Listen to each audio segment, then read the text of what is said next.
कठोर तपस्या के दौरान भगवान शिव ने यूं ली थी माता पार्वती की परीक्षा। जानिए पौराणिक कथा। हिंदू धर्म में भगवान शिव को देवों का देव महादेव कहा गया है। साथ ही उन्हें प्रसन्न करना भी आसान माना जाता है, इसलिए उन्हें भोलेनाथ भी कहा जाता है। लेकिन माता सती और बाद में उनके ही दूसरे रूप माता पार्वती ने भगवान शिव को प्रसन्न करने के लिए कड़ी तपस्या की थी। आइए जानते हैं कि कैसे माता पार्वती ने भगवान शिव को कड़ी तपस्या से प्रसन्न किया। माता सती भगवान शिव की पहली पत्नी है। वह प्रजापति दक्ष की पुत्री थी। राजा दक्ष ने अपनी तपस्या से देवी भगवती को प्रसन्न किया, जिसके बाद माता भगवती ने ही सती के रूप में उनके घर में जन्म लिया। देवी भगवती का रूप होने के कारण सती दक्ष की सभी पुत्रियों में सबसे अलौकिक थी। वह बचपन से ही भगवान शिव की भक्ति में लीन रहती थी। सती ने भगवान शिव को अपने पति के रूप में पाने के लिए सच्चे मन से उनकी आराधना की थी। उन्हें इसका फल भी प्राप्त हुआ और उन्हें शिव पति के रूप में प्राप्त हुए। लेकिन राजा दक्ष उन्हें अपनी बेटी के लिए एक योग्य वर नहीं मानते थे।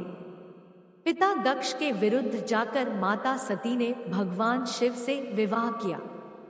घृणा के कारण दक्ष ने यज्ञ में भगवान शिव और माता पार्वती को आमंत्रित नहीं किया और साथ ही भगवान शिव का अपमान भी किया, जिस कारण माता सती ने यज्ञ स्थल में अपने प्राणों की आहुति दे दी।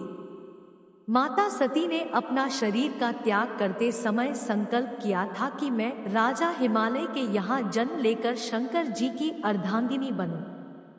दूसरी ओर माता सती के प्राणों की आहुति देने के बाद भगवान शिव सदैव उन्हें स्मरण करते रहते थे।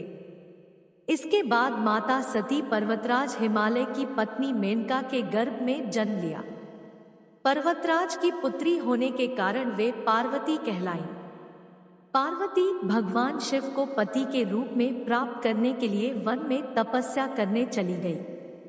अनेक वर्षों तक कठोर उपवास और घोर तपस्या के बाद भगवान शिव ने उनसे विवाह करना स्वीकार किया। तपस्या के दौरान भगवान शंकर ने पार्वती की परीक्षा लेनी चाहिए। उन्होंने परीक्षा लेने के लिए सप्तऋषियों को पार्वती के पास भेजा। उन्होंने पार्वती के पास जाकर उसे यह समझाने का प्रयास किया कि शिव जी औघड़, अमंगल वेशधारी और जटाधारी है और वे तुम्हारे लिए उपयुक्त वर नहीं है। उनके साथ विवाह करके तुम कभी सुखी नहीं रह सकती।